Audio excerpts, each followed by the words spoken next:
അപ്പോൾ ഫ്രണ്ട്സ്, ഇത് നമ്മുടെ മൂന്നാമത്തെ എപ്പിസോഡാണ്.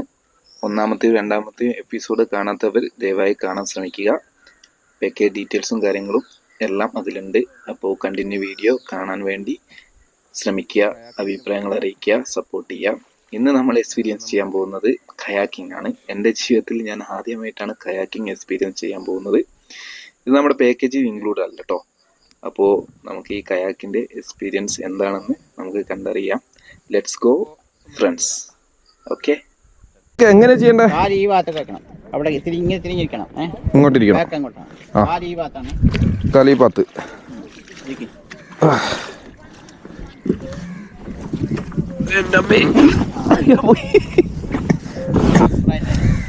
ഇങ്ങനെയാ?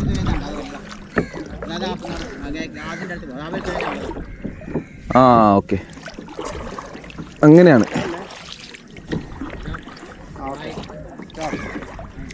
അപ്പോൾ ഇത് തുടക്കത്തിൽ ചെറിയ കൺഫ്യൂഷനും കാര്യങ്ങളൊക്കെ ഉണ്ടായിരുന്നെങ്കിലും പിന്നീട് ഞാൻ പുലിയായി. നൈസാണ്. ചെറിയൊരു തുടക്കത്തിലൊരു ഡൗട്ടും കാര്യങ്ങളും മാത്രമേ ഉണ്ടാവുള്ളൂ. പിന്നീട് നമുക്ക് കൂളായിട്ട് ചെയ്യാൻ പറ്റുന്ന ഒരു കാര്യമാണ്. നല്ല രസമുണ്ട് കേട്ടോ, എക്സ്പീരിയൻസ് നൈസ്. അപ്പോൾ ഫ്രണ്ട്സ്, ഇത് നമ്മുടെ പാക്കേജിൽ ഇൻക്ലൂഡ് അല്ല. ഇതിന് എക്സ്ട്രാ ചാർജ് വരും. ചെറിയ എമൗണ്ടേ ഉള്ളൂ. 118 രൂപയാണ് സിംഗിൾസ്. ഇത് ഡബിളും സിംഗിളും ഉണ്ട്. രണ്ടാൾ തുഴയുന്നതും ഒറ്റയ്ക്ക് തുഴയുന്നതും. അത് കണ്ടില്ലേ, അത് രണ്ടാൾ തുഴയുന്നതാണ്. അതിന് 250 രൂപ വരും. സിംഗിളിന് 118 രൂപയും. അങ്ങനെയാണ് ഇതിൻ്റെ റേറ്റ് വരുന്നത്. ഓക്കെ, ഇത് എക്സ്പീരിയൻസ് ചെയ്യണം, ചെയ്യാതിരിക്കരുത്. നൈസാണ്, അടിപൊളിയാണ്.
ആയം കണ്ടോ ഗീസ്? ആയം കാണിച്ചു തരാം. ഇത് കണ്ടോ, പോയി. ഇത്രത്തോളം ആയുണ്ട് കേട്ടോ. ഇത് ഫുള്ള് പോയി. ഇത്ര ആയുണ്ട്.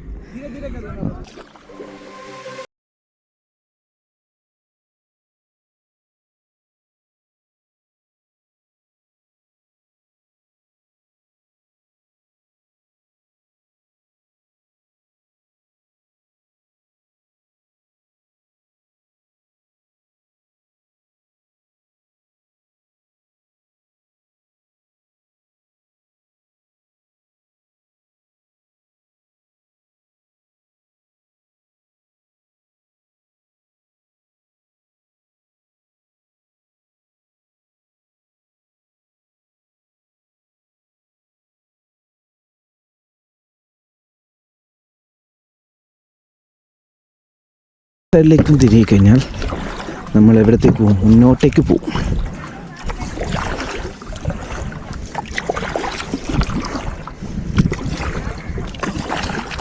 അപ്പോൾ കയാക്കിന് ഇത്രയേ ഉള്ളൂ. വെരി സിമ്പിളാണ്. അപ്പോൾ കൂട്ടുകാരോട് എനിക്ക് പറയാനുള്ളത്, നമ്മളിവിടെ വന്നു കഴിഞ്ഞാൽ വെള്ളത്തിലുള്ള ആക്ടിവിറ്റീസ് എല്ലാം മാക്സിമം ചെയ്യണം. പേടിച്ച് നിന്ന് കഴിഞ്ഞാൽ വലിയ എക്സ്പീരിയൻസും നല്ലൊരു അനുഭവവും നമുക്ക് മിസ്സാവും. അതിനെക്കൊണ്ട് ഇവിടെ വന്ന് ലക്ഷദ്വീപിലെ മെയിൻ അട്രാക്ഷൻ വെള്ളത്തിലുള്ള ആക്ടിവിറ്റീസുകളാണ്. അത് മാക്സിമം എൻജോയ് ചെയ്ത്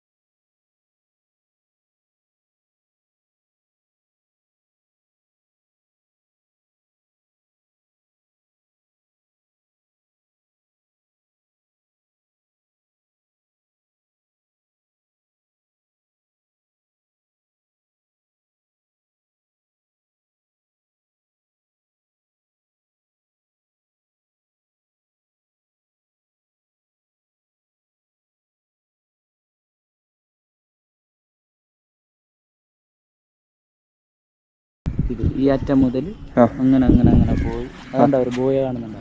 ഓക്കെ ഓക്കെ. അങ്ങനെ പോയിട്ട് ആ കർമ്മ കാണുന്നുണ്ടോ കറുത്തിട്ട്? കറുത്തിട്ട് അത്ര വരെ പോവായിരുന്നു. ആ അപ്പൊ ഇതെന്തായി പോയതാ? ഇങ്ങനെ ചെറുതായി ചെറുതായി ഇങ്ങനെ പോയി പോയി ഇങ്ങനെ കടൽ കൊണ്ടുപോയില്ലേ? അവിടെ ഒലിക്കുന്ന ഇവിടെ വന്ന് കയറും. ഇവിടെ കണ്ട ഇവിടെ എല്ലാം വെള്ളം കൂടിയ മണൽ കൂടിയതാണ്. ഓക്കെ. സംഭവം കണ്ട കല്ലുകൾ ടാട്രാപ്പോൾ ആ കല്ലുകള് അതൊക്കെ വെള്ളമായിരുന്നു. അവിടെ വരെ വെള്ളമായിരുന്നു. വെള്ളമായിരുന്നു. അതിങ്ങനെ കൂടി കൂടി കൂടി മണൽ ഇങ്ങോട്ടേക്ക് അടിഞ്ഞപ്പോ ഇവിടെ കരവായി. ഇവിടെ ഒന്നും മണൽ. അപ്പൊ ഇവിടെ ഉള്ള മറ്റേ ഐലൻഡ് ഇല്ലാണ്ടുമായി. ഇവിടെ ഇതുണ്ടല്ലോ ആഴം, ഇത് പണ്ടേ തന്നെയുള്ള ആഴം. അതെ ഇവിടെ അതേപോലെ തന്നെ തുരുത്തായിരുന്നു അല്ലേ ഇവിടെ? തെങ്ങൊക്കെ ഉണ്ട് ഇവിടെ? ഇവിടെ തെങ്ങൊക്കെ ഉണ്ടായിരുന്നു. എനിക്ക് എന്റെ ഓർമ്മയിൽ തന്നെ കുറെ തെങ്ങുണ്ടായിരുന്നു. ഇവിടെ അതേപോലെ തന്നെ തെങ്ങുണ്ടായിരുന്നു. അതുപോലെ ഉണ്ടായിരുന്നു. എന്നിട്ട് അതിങ്ങനെ കടല് കൊണ്ടുപോയി. ഇതിപ്പോ എത്രയായി ഇല്ലാണ്ടായിട്ട്? ഇതിപ്പോ ഒരു 4-5 വർഷം. 5 വർഷത്തോളായി. ഈ സ്ഥലത്ത് ഇതേപോലെ ഒരു ദ്വീപ് ഉണ്ടായിരുന്നു കേട്ടോ. അത് 5 വർഷം മുമ്പേ കടലെടുത്ത് ഇല്ലാണ്ടായി പോയതാണ്. ഇപ്പൊ ഒട്ടും കാണാനില്ല. പിന്നെ ഞാൻ മുന്നേ പറഞ്ഞല്ലോ ഇവിടുത്തെ മെയിൻ കൃഷി തെങ്ങാണെന്ന്. കേരളത്തിൽ അതേപോലെ തന്നെ മുഴുവൻ തെങ്ങാണ്. ഫുൾ തെങ്ങ് കണ്ടോ? ഫുൾ തെങ്ങ്. ഒന്നല്ല രണ്ടല്ല 100 കണക്കിന് തെങ്ങുകളാണ്. എവിടെ നോക്കിയാലും തെങ്ങ്. പക്ഷെ നൈസാണ് കേട്ടോ കാഴ്ച. ഇത് ഒരു ഉമ്മച്ചിയാണ് കേട്ടോ. ഇത് ഇവിടുത്തെ സ്പെഷ്യൽ ഐറ്റാണ്. ഞാനൊന്ന് നോക്കാന്ന് വിചാരിച്ചു, അങ്ങനെ പോയതാ. ഉണ്ടാന്ന് പറയുന്നത് ഇതെന്താ പേര്? ദീപലുവ. ഇതെങ്ങനെ ഉണ്ടാക്കുന്നത്? ഇത് ശർക്കരയും തേങ്ങയും കൂട്ടിയിട്ട് വറുത്തെടുക്കണം. ശർക്കരയും തേങ്ങയും. തേങ്ങയുടെ പീര അത് ശർക്കരയിട്ട് വറുത്തെടുത്ത് നോർമൽ ശർക്കര. നോർമൽ എന്നല്ല തെങ്ങിന്റെ നമ്മളെ തെങ്ങിന്റെ ശർക്കര. ഇതിപ്പം ഇവിടെ മാത്രമല്ലേ കിട്ടുള്ളൂ. ഇത് സാധനം ഇത്. ഓക്കെ. ഇത് എത്ര വില? 25 ഒരെണ്ണത്തിനാ? ഫ്രണ്ട്സ്, ഇത് ദീപലുവ. ഇത് ലക്ഷദ്വീപിൽ മാത്രം കിട്ടുന്ന ഒരു ഐറ്റാണ്. അത് ശർക്കരയും പിന്നെ തേങ്ങയുടെ പീരയും മിക്സ് ചെയ്തിട്ടാണ് അങ്ങനെയൊക്കെയാണ് ഇത് ഉണ്ടാക്കുന്നത്. പക്ഷെ കഴിക്കാൻ സൂപ്പറാണ് കേട്ടോ. അടിപൊളി, നല്ല ടേസ്റ്റ് ഉണ്ട്. നൈസ് രുചിയാണ് കേട്ടോ. നല്ല വിലയാണ്. ഒരു പീസിന്, ചെറിയ പീസിന് 25 റുപ്പീസ്. അപ്പോൾ ഇവിടുത്തെ കണ്ടില്ലേ നമ്മുടെ സ്പ്ലെൻഡർ ഏറ്റവും കൂടുതൽ ആക്റ്റീവ ഉണ്ട് കേട്ടോ. സ്പ്ലെൻഡറും ആക്റ്റീവയും ഏറ്റവും കൂടുതൽ ഇവരെ യൂസ് ചെയ്യുന്ന വണ്ടി ഇതാണ്. ഇവിടെ പെട്രോളിനെല്ലാം ക്ഷാമം കൊണ്ട് നമ്മുടെ നാട്ടിലേക്ക് കിട്ടുന്ന പോലെ കിട്ടത്തില്ലല്ലോ. റേഷൻ പീടിയെന്ന് അളന്നൊക്കെയാണ് കൊടുക്കുന്നത്. ഒരു മാസം 10 ലിറ്റർ അങ്ങനെയൊക്കെയാണ് കണക്ക്. അതുകൊണ്ട് നല്ല മൈലേജുള്ള വണ്ടിയാണ് അവർ യൂസ് ചെയ്യുന്നത്. അങ്ങനെ ഉച്ചയായി 2 മണിക്ക് നമ്മൾ ഭക്ഷണം കഴിക്കാനുള്ള ടൈം ആയിട്ടുണ്ട്. അപ്പോൾ ഇവിടെ തന്നെയാണ് നമ്മുടെ ഭക്ഷണവും കാര്യങ്ങളൊക്കെ അവർ സെറ്റാക്കിയിട്ടുള്ളത് കേട്ടോ. ബുഫയാണ്. ചപ്പാത്തി, പിന്നെ നല്ല ചോറ്, അതേപോലെ നല്ല ഇവിടുത്തെ മെയിൻ അട്രാക്ഷൻ മീനാണ്. മീന് ചൂര മീനില്ലേ, അതാണ്. അത് പൊരിച്ചത്. അങ്ങനെ അടിപൊളി ഫുഡാണ് കേട്ടോ. നൈസ് ഫുഡായിരുന്നു. അറബിക്കടലിൻ അധിപതിയായി വിലസുന്നൊരു അതിശയ സൗന്ദര്യത്താളിതരായിട്ടാറ് മക്കൾ നീല തടാക നീരാടി നിൽക്കുന്നേ. അറബിക്കടലിൻ ഭൗരപുറ്റുകളേറെ അധിപതിയായി വിലസുന്നൊരു ദ്വീപുകൽപ്പേനി. അതിശയ സൗന്ദര്യത്താളിതരായിട്ടാറ് മക്കൾ നീല തടാകത്തിൽ നീരാടി നിൽക്കുന്നേ.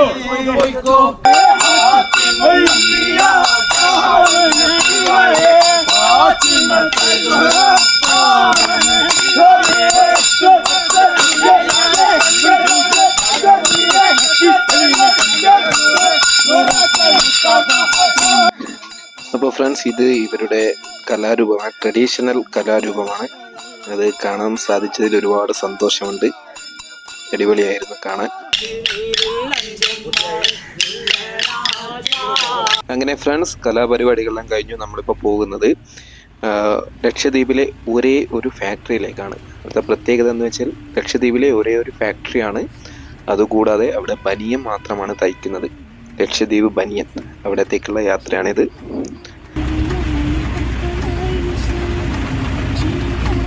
അപ്പോൾ നമ്മൾ ഫാക്ടറിയിൽ എത്തിയിട്ടുണ്ട്. ഇതാണ് ഫാക്ടറി കേട്ടോ. ഇത് ലക്ഷദ്വീപിലെ ഒരേ ഒരു ഫാക്ടറിയാണ്. ഒരു ഫാക്ടറി മാത്രമേ ലക്ഷദ്വീപിലുള്ളൂ. അപ്പോൾ നമുക്ക് അവിടെ ഉള്ളിലൊന്ന് കയറി നോക്കാം. വെൽക്കം.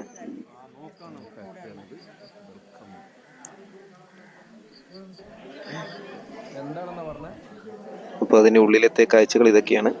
അപ്പോൾ അവരോടൊന്ന് സംസാരിച്ചു നോക്കാം നമുക്ക്. എത്ര വയസ്സ് വരും? ഇതാണ് സ്മോള്.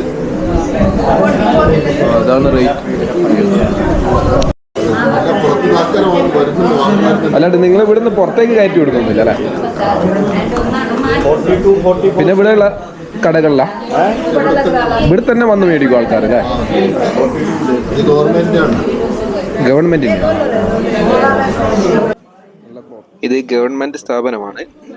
അപ്പോൾ അവരെ ബനിയൻ കണ്ടില്ലേ, ലക്ഷദ്വീപ്, എല്ലാത്തിനും ലക്ഷദ്വീപ് എന്ന് പ്രിന്റ് ചെയ്തിട്ടുണ്ടാവും കേട്ടോ. ഇതാണ് അവരുടെ നെയ്ത്ത് സ്ഥലം. ഇവിടെ നിന്ന് തന്നെയാണ് ഈ ബനിയനൊക്കെ നെയ്യുന്നത്. അടിപൊളിയായിരുന്നു. ഒരു ബനിയൻ ഞാനും മേടിച്ചു. ഇത് പുറത്തേയുള്ള കാഴ്ച കേട്ടോ. ഇതാണ് ലക്ഷദ്വീപ്. കടലിലെ ഭംഗി ഒഴിച്ച് ബാക്കിയെല്ലാം നമ്മളെ നാട് തന്നെയാണ് കേട്ടോ. ഒരുപാട് തെങ്ങുണ്ട്, വീടുകളുണ്ട്, പിന്നെ കോൺക്രീറ്റ് റോഡുകളാണ്. കഷ്ടിച്ചൊരു വണ്ടിക്ക് പോകാൻ പറ്റുന്ന സ്പേസിലുള്ള കോൺക്രീറ്റ് റോഡുകളാണ്. മുഴുവൻ കോൺക്രീറ്റ് റോഡുകളാണ്. കാറ് എന്നുള്ള സംഭവമേ ഇല്ല, ഫുൾ കോൺക്രീറ്റ് ആണ്. അങ്ങനെ ഫാക്ടറിയിലെ കാഴ്ചകളും കണ്ട് നമ്മൾ നേരെ വണ്ടിയിൽ പോകുന്നത് ലക്ഷദ്വീപിലെ ഒരു ഐലൻഡായ നോർത്ത് ഐലൻഡിലേക്കാണ്. നോർത്ത് ഐലൻഡ് അടിപൊളി സ്ഥലം എന്നാണ് കേട്ടിട്ടുള്ളത്. നമുക്ക് അവിടെ പോയിട്ട് കാണാം എങ്ങനെന്താണെന്നുള്ളത്. ഇത് അവിടത്തേക്കുള്ള വഴിയാണ് കേട്ടോ. ഫുള്ള് തെങ്ങാണ്, നാടൻ പ്രദേശമാണ്. പിന്നെ ബീച്ചിൻ്റെ സൈഡിൽ കൂടി തന്നെയാണ്.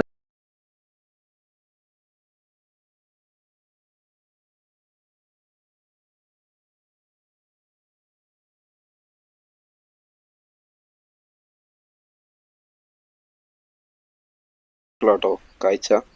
പച്ച വെള്ളം, വെളുത്ത മണല്, നല്ല സൂര്യപ്രകാശം, ഒരു രക്ഷയിലെ കണ്ണാടി പോലെ തിളങ്ങുന്ന വെള്ളമാണ്. ഭയങ്കര അനുഭവം കേട്ടോ. അടിപൊളി സ്ഥലം.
ഫ്രണ്ട്സ്, ഇവിടെ വളരെ നിശബ്ദത നിറഞ്ഞ ഒരു സ്ഥലമാണ് നോർത്ത് ഐലൻഡ്. കാരണം ഇവിടെ ജനവാസമില്ല.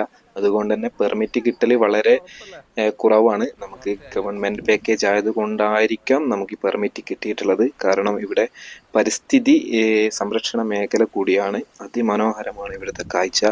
വെള്ള നിറമുള്ള മണലും അതിമനോഹരമായ പച്ച വെള്ളവും ഒരു രക്ഷയില്ലാത്ത പ്രകൃതി സൗന്ദര്യമാണ് നോർത്ത് ഐലൻഡിൽ നമുക്ക് ആസ്വദിക്കാൻ പറ്റിയത്. സൂപ്പറാണ്. വിസിറ്റ് ചെയ്യാൻ പറ്റിയാൽ മസ്റ്റായിട്ട് പോയി കാണാം. ഇപ്പോൾ സമയം ഏകദേശം 5 മണിയായി. ഇനിയിപ്പോൾ തിരിച്ച് കപ്പലിൽ കയറണം. ഇന്നത്തെ ഉറക്കവും സ്റ്റേയും കാര്യങ്ങളൊക്കെ കപ്പലിൽ തന്നെയായിരിക്കും. അപ്പോൾ നമ്മൾ തിരിച്ചുള്ള യാത്രയിലാണ്.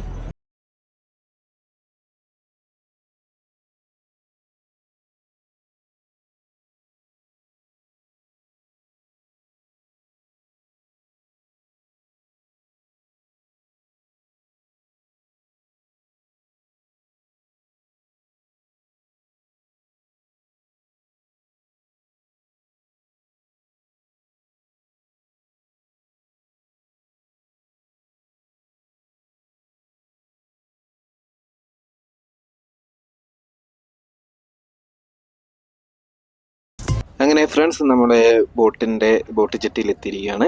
ഇവിടെ നിന്ന് നമ്മുടെ ബോട്ട് ഇപ്പോൾ വരും. ആ ബോട്ടിൽ കയറി നമ്മൾ കപ്പലിലേക്ക് പോകാനുണ്ട്. അപ്പോൾ നമ്മുടെ ബോട്ട് എത്തിക്കഴിഞ്ഞു. അതിലാണ് നമുക്ക് കപ്പലിലേക്ക് നമുക്ക് പോകേണ്ടത്.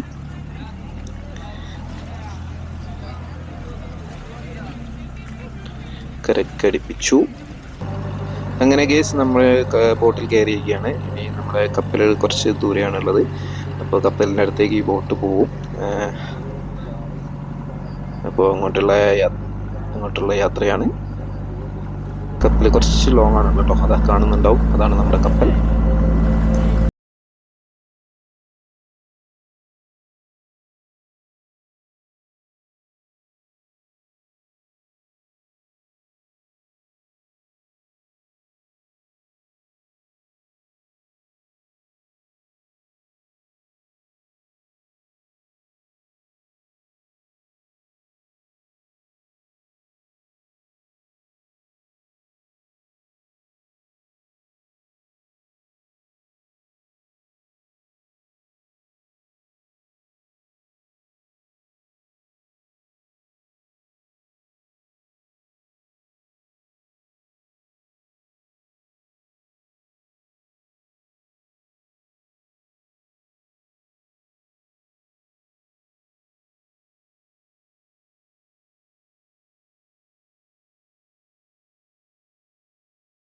ഫ്രണ്ട്സ്, നമ്മളിപ്പോൾ കൽപ്പനി ഐലൻഡിൽ നിന്ന് പുറപ്പെട്ടിരിക്കുകയാണ്. ഇനി നമ്മൾ നേരെ പോകുന്നത് കവരത്തി ഐലൻഡിലേക്കാണ്.